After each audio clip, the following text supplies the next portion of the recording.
Hi everyone. So, the weekend we had Andrew Marr being a dick to Shami Chakrabarti saying don't patronise me after asking a really stupid question of which I would have patronised him to hell and back for. But we had that instance, and now there's another instance of a BBC politics presenter in Andrew Neil, this time being a dick to another woman, and that's Grace Blakely. Now, I'm going to show you this clip, and I'll stop it and start it, the way I normally do on the way through it, just to explain. But just pay attention right at the very beginning, because at the very beginning she pulls him up and says, no, Democratic Socialist, actually. But if your aim is a social democratic agenda... I would say Democratic Socialist.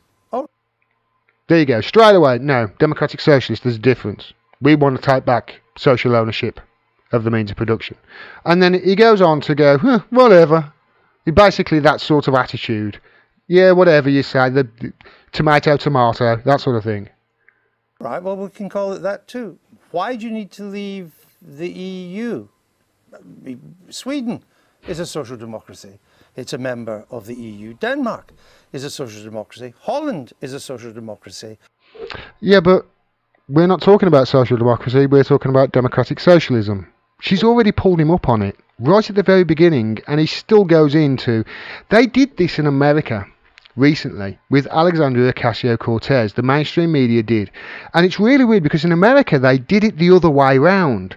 They actually strawman. I think it's called strawmanning. This is what Andrew Neil's doing there. In America they did it the other way round, in that they were trying to make out that Alexandria Ocasio-Cortez was a democratic socialist because she had support from some democratic socialist organisations such as the DSA. So they were trying to say that she was a post-capitalist. That's what she was trying to say. And the supporters said, no, actually there's a different, we're actually a social democrat. And a lot of people were annoyed at Bernie saying that he was a democratic socialist when actually it's the other way around. It's a distinction. It's a subtle distinction, but they are totally different things. And Andrew Neil there is just, well, he's either being a dick again, or he doesn't know actually what he's talking about. Let me carry it on. Germany is pretty much a social democracy, though they call it the social market. But you weren't listening. It's not a democratic socialism. And also, you know you're really being a dick when Michael Portillo has to pull you up. I mean, that What's would the be, difference? well, I mean, firstly, it's the nature of ownership. So it's about whether or not, the profits from enterprise are accruing to a small, tiny elite who own all the stuff, or whether they're kind of going back into the economy and allowing it to grow more equally. Most of our companies are owned by pension funds. Well, okay, so... That is a complete bastardisation of the facts and the statistics, that is. Complete bastardisation. It's... I'll let her explain, because she nails the answer anyway. Most of our companies... I mean, most of our companies are not owned by pension funds. No, they are. They're mainly owned by institutions who invest our savings. In other words, the rich. A lot of our companies are owned by mutual funds. There are others that are owned by hedge funds. That's the people's savings. And even pension fund wealth is highly unequally distributed. Private pension fund wealth is highly unequally distributed. We have an economy that works primarily in the interest of people who own a lot and have a lot of wealth, rather than people who live off work and earn a salary. And your question about why do we need to leave the EU to do this? I would ask exactly the same thing. If a Labour government was elected and went back to the European Commission and said, we want expansive state intervention in the economy, we want state aid, we want to be able to nationalise things, and the EU came back and said that is not within the level playing field, then I would ask what kind of project the EU is supposed to be. Can we come back? Yeah, and I would answer, yeah, it's an anti-socialist organisation. This is one of the reasons why it always confuses me when Jeremy Corbyn supporters,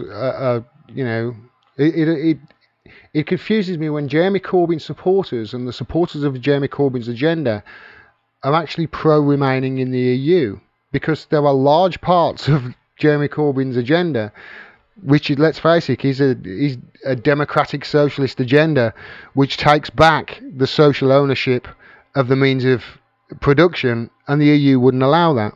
As she rightly said, they'll say it's not a level playing field. They wouldn't allow it. So therefore, the only way really if you're looking forward to, you know, a Jeremy Corbyn-led government and a Jeremy Corbyn, a country with a Jeremy Corbyn agenda and a democratic socialist agenda, then it's not going to happen within the EU. Just thought I'd point that out, and also point out what happened since, because this is what Grace tweeted out about that little clip. I did not think I would be spending my Thursday evening explaining the difference between social democracy and democratic socialism to Andrew Neil, but those are just the times we live in, I guess. Well, I guess she was being patronising there, and he said, I guess we could call them patronising times. Okay, fine, very funny. That probably was a joke that went straight over my head, but somebody responded saying it really is disgusting that Andrew Neil and Andrew Marr have such utterly fragile masculinities and such deep insecurities that when an intelligent woman explains something to them, they feel patronised. So bored of being femsplained, I didn't even realise that was a word, by people like you, you're blocked. This is what Andrew Neil does almost every single day on Twitter. It's what he does.